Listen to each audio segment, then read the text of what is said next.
My name is Richard. I'm a prisoner inside Her Majesty's Prison in Brixton in London. This is the first film ever made by prisoners about life in a British prison, uncensored and uncut.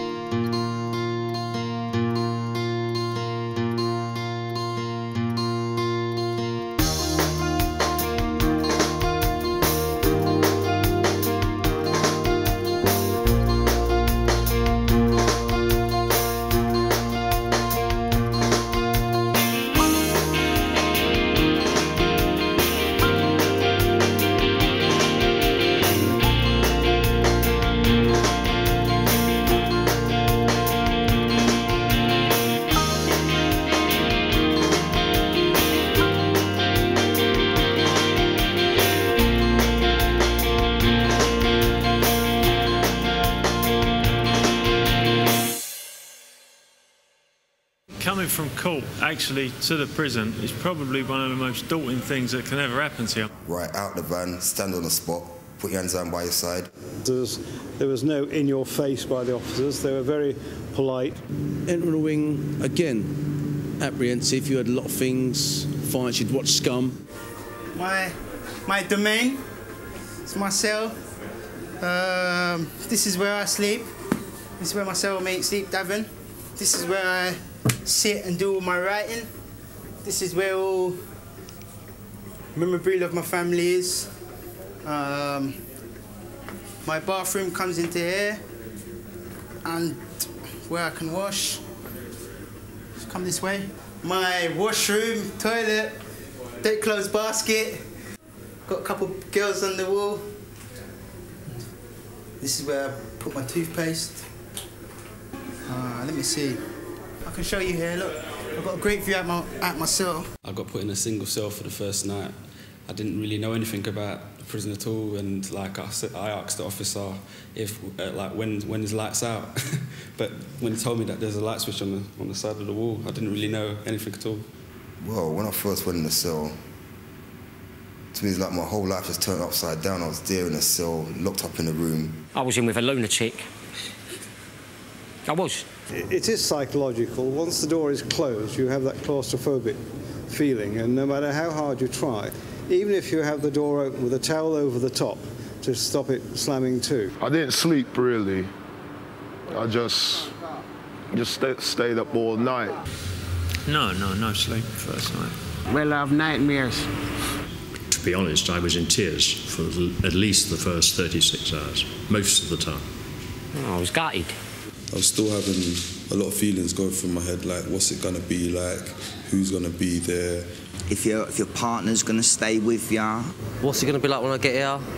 What sort of people are going to be in the wing? To be more realistic, I was thinking about how could I have done what I have done and not got caught. People do ask people what they're in for, but to me personally, I don't think it's a good thing. Some people don't like you asking them sort of things, you know, obviously they're in for things that they don't want to tell you about and things like that. Yeah, you're looking around, you don't know what's going on. You know what I mean? You've got people, scarf this, scarf that, they seem to know what's going on, you're just stood there like, what's happening? What day is it?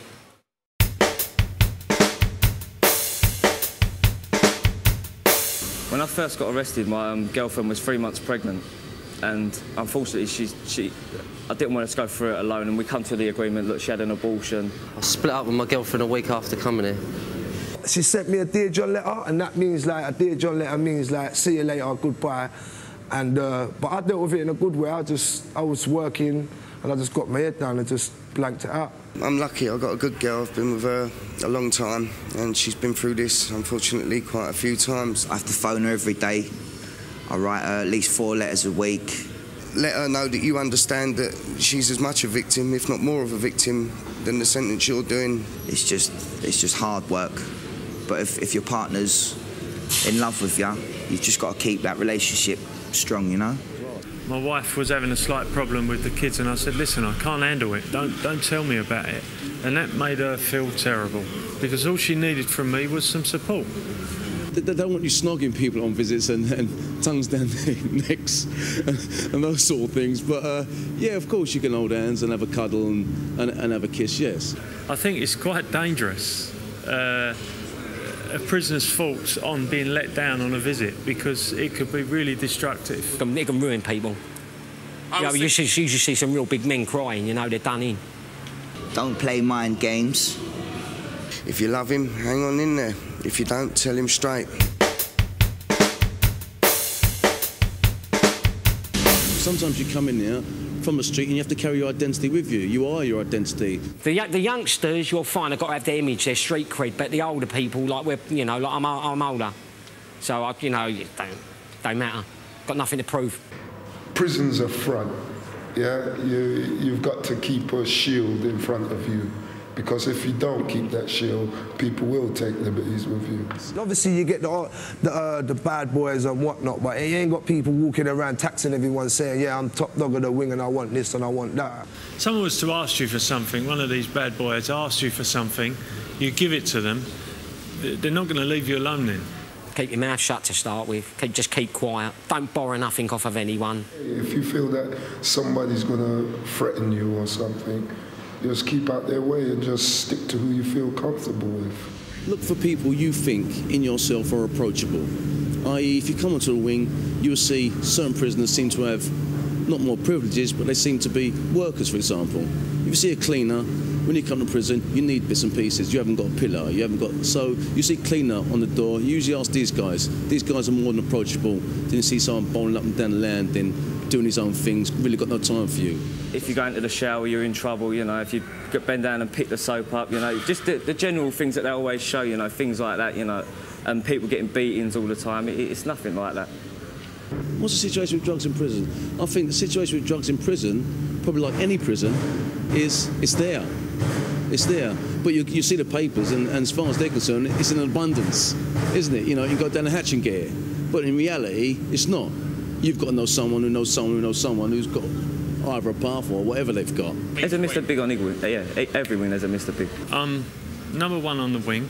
These guys, you know, they help you out as much as you can, really. You know, they'll talk to you, you know, they'll say you're all right. I also am a coordinator for the family visits. That's quite a big thing for me because I've got a family.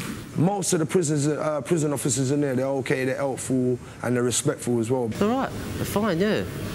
You treat them right, they treat you all right. You have officers who do their utmost to sort a problem out for you, and there'll be some who pass the buck.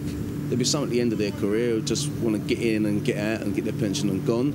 You've got the new recruits who are trying hard, so it's very much a mixed bunch.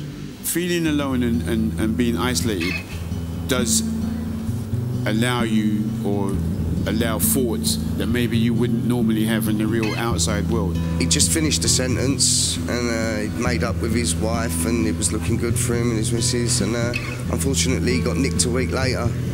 And I think where he'd let his people down so much on the out, he couldn't face putting them through it all again. He didn't know what he was going to say to them. He locked himself up over lunch, asked to be put in on his own and hung himself. There are a number of inmates who are trained as listeners, and the object of a listener, as I understand it, is to listen to people, let them talk, don't give them advice, but certainly allow them to talk to you, to get off their chest. I had one next door neighbour who hung himself. If they have mental health issues, if they're suicidal or self-harming, we try to be there for them. There's always light at the end of the tunnel. No matter how bad it seems, there's always light at the end of the tunnel. Sometimes you've got to, you know, talk. People got their own problems in here. They don't want to hear yours. So you hit the bell, talk to a listener.